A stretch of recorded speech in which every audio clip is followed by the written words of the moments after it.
banyak yang salah mengatasnamakan syahwat itu dianggap sebagai cinta. Itu yang keliru. Nah, cinta itu nggak berkurang sekalipun dia mendapatkan perlakuan buruk, dan nggak bertambah sekalipun dia mendapatkan kebaikan. Full, mentok udah. Itu baru hakikatnya cinta. Syahwat tuh nggak gitu. Seneng, kenapa? Ya karena urusannya rata-rata fisik. Betul, karena biologis, kebutuhan biologis ya. Begitu fisiknya berubah, syahwatnya bisa hilang. Hilang. Bahkan cintanya fisik hilang. tanpa berubah pun, karena terlalu sering, bisa hilang kok. Awalnya dia seneng karena penasaran. Bosen begitu syahwat. ya. Nah, bosen kan bisa hilang syahwatnya.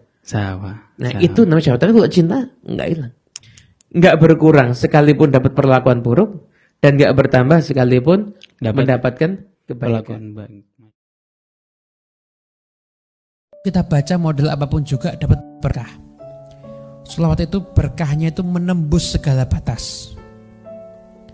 Bahkan sebagian mengatakan riya sekalipun tetap Allah Subhanahu wa taala memberikan pahala.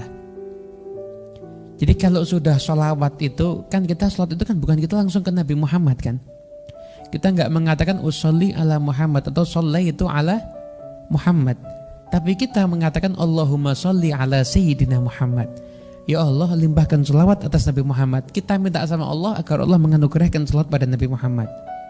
Nah kalau sudah sholawatnya kita baca, maka sholawat ini mau kita baca dalam keadaan kita suci, kita hadas, kita junub atau kita apapun juga, maka tetap subjeknya ini Allah seakan-akan pengaruh subjek dihilangkan, objeknya aja dia sholawat, maka siapapun subjeknya pasti akan mendapatkan berkah. Katakan Nabi SAW, Inna ahlas samawati wal ard la yusalluna ala muallimin nas al khair hatta al hitan fil ma' wa hatta an-namla fi juhriha. Yang ada di langit dan di bumi, mereka semuanya mendoakan kepada orang-orang yang mengajarkan kebaikan kepada manusia. Sampai-sampai ikan yang ada di lautan dan semut yang ada di lubangnya ikut mendoakan. Pertanyaannya, langit dan bumi mendoakan semuanya penduduknya. Lah kok disebut lagi ikan sama semut? Kan juga di bumi ikan dan semut itu. Kenapa? Kalau burung misalnya, Anda tahu suaranya burung. Kalau kambing Anda tahu suaranya kambing. Kalau ikan tahu suaranya. Ikan tidak bersuara, saudara. Semut juga tidak bersuara. Yang tidak bersuara pun ikut andil mendoakan kepada orang yang berbuat baik, mendoakan istighfar sekalipun mereka tidur dan istirahat. Kenapa? Karena dia muallimun nas al khair, mengajarkan kepada manusia kebaikan. Pesan saya, akhir zaman ini hati-hati. Banyak pemikiran-pemikiran ruwet. Kalau pengen selamat, perbanyak sholawat. Allahumma sholli. Yang banyak sholawat. Nah itu nanti insya Allah sholawatmu akan bimbing kamu. As-sholatu ala nabi syekh liman la syekhalah. Sholawat pada Rasul Muhammad SAW akan jadi guru buat orang yang gak punya guru. Zaman sekarang ini banyak orang gak punya guru. Dan kadang-kadang yang dianggap guru ya bukan guru. Makanya kita bekali dengan sholawat yang banyak, jangan sedikit. Kalau dulu sholawat dikit gak apa-apa, orang-orangnya masih luar biasa, hawanya juga bersih. Sekarang ini hawanya udah ngeri. Hawanya udah nggak ngeri. Polusi macam-macam lah. Udah kita nih udah masuk dalam sabda Nabi, debu-debu riba kena semua. Negara kita ini utang-utangnya utang ribawi. Dipakai untuk menghidupi seluruh rakyat. Bagaimana bisa lepas dari riba kita? Tetap kena debu-debu riba. Sholawat yang banyak. Kalau kita sholawatnya dikencengin banyak, otomatis nur akan muncul. Wa'lamu. Hati yang di dalamnya ada Rasulullah, nggak ada dengki sama orang, nggak ada benci sama orang, nggak ada niat buruk kepada orang lain, nggak mengganggu orang lain, walaupun dia dibenci, walaupun dia diganggu, walaupun dia dicaci, nggak kenal yang namanya mendengki, membenci kepada orang lain. Hati yang di dalamnya ada cahaya Nabi Muhammad Sallallahu Alaihi Wasallam.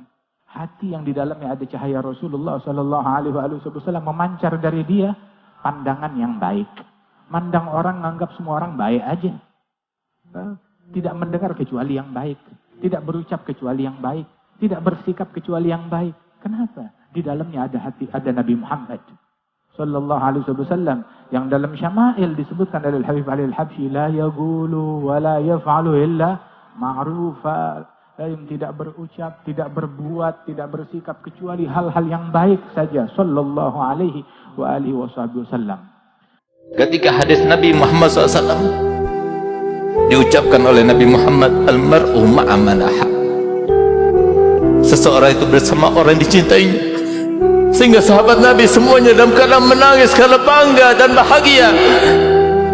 Memang aku tidak punya banyak solat, memang aku tidak bisa beribadah seperti ibadahnya Nabi, tapi dalam hati ini berkecamuk cinta pada Nabi Muhammad.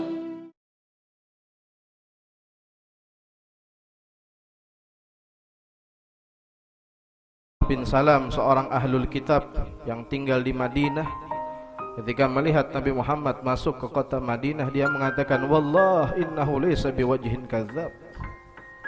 Sungguh demi Allah, ini wajah bukan wajah pendusta, ini wajah Nabiyul Amin, Habibi Rabbil Alamin. Ini wajah kekasih Allah, wajah Nabi akhir zaman. Setiap orang yang memandangnya pasti akan jatuh cinta hatinya. Man ra'ahu badihatan habah, wa man khalatahu ma'rifatan ahabbah. Kata Imam Ali bin Abi Thalib, orang kalau sudah berhadapan dengan Nabi pasti akan bergetar jiwanya karena kewibawaan Nabi yang sangat besar. Tapi orang kalau sudah kenal bagaimana Nabi Muhammad, akhlak dan kepribadiannya, dijamin jatuh cinta dengan Nabi Muhammad. Kenapa kita harus cinta sama Nabi Muhammad SAW?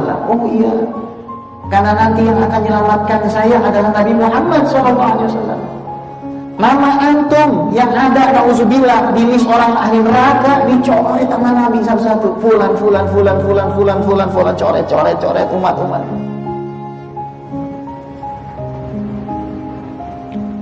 Tapi apa yang sudah kita lakukan sama Nabi Muhammad? Betapa malasnya kita bersolawat sama Nabi Muhammad. Ada hal yang bisa nyelamatin kita adalah solawat kepada Nabi Muhammad. Segitu malaskah kita menyelamatkan diri kita sendiri yang berkubang dengan dosa? Tidak malukah kita menghadap Nabi Muhammad SAW, mengaku umat Nabi Muhammad, mengaku berhak syafaatnya, tapi bibir kita tidak pernah basah kepada solawat. Allah saja bersolawat, kenapa kita yang hina-hina ini malas bersolawat kepada Nabi SAW?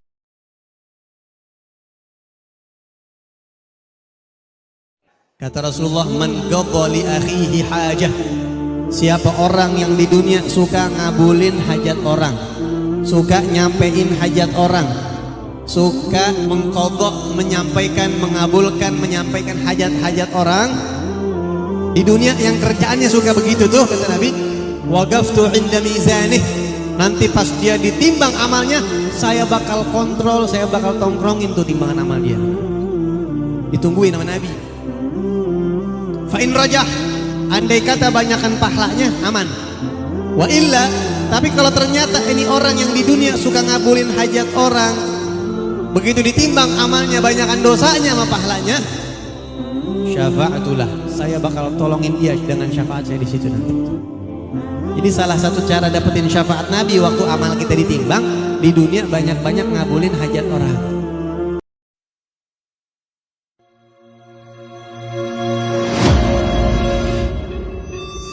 Oleh karenanya, cinta kepada keluarga Nabi itu adalah barometer keimanan dan ketakwaan.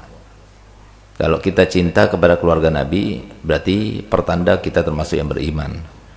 Tapi kalau kita tidak cinta kepada keluarga Nabi, maka berarti kita termasuk yang kurang beriman atau tidak beriman bahkan.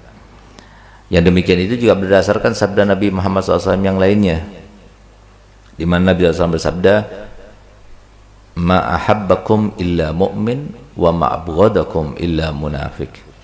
Tidak ada seorang yang mencintai kalian kecuali dia itu adalah seorang mukmin, dan tidak ada yang membenci kepada kalian kecuali dia itu adalah seorang yang munafik. Dan tidak pernah Nabi SAW itu mengucapkan dengan hawa nafsunya, tapi semua ucapan Nabi SAW itu berdasarkan, bersumberkan kepada wahyunya Allah Subhanahu wa ta'ala.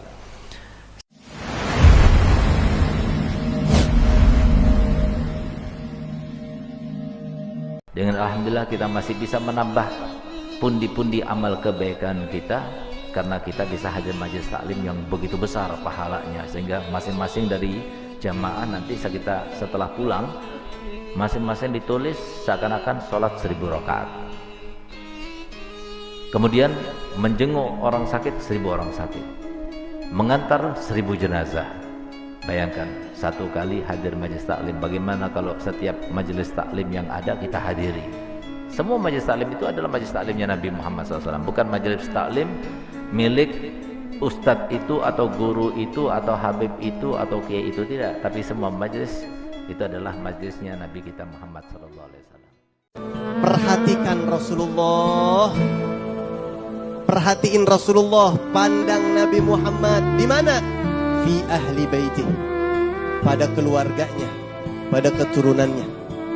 Antum pandang Nabi Muhammad pada habaib. Nggak mungkin kita mandang Nabi Muhammad di pejabat, nggak mungkin. Nggak ada Nabi Muhammad di para pejabat, tidak ada. Ada Nabi Muhammad di ahlul baitnya, ada Nabi Muhammad di keturunannya. Jadi kalau antum melihat para habaib keturunan Rasulullah, pandang Nabi Muhammad. Ingat Nabi Muhammad, di dalam diri mereka mengalir darahnya Nabi Muhammad.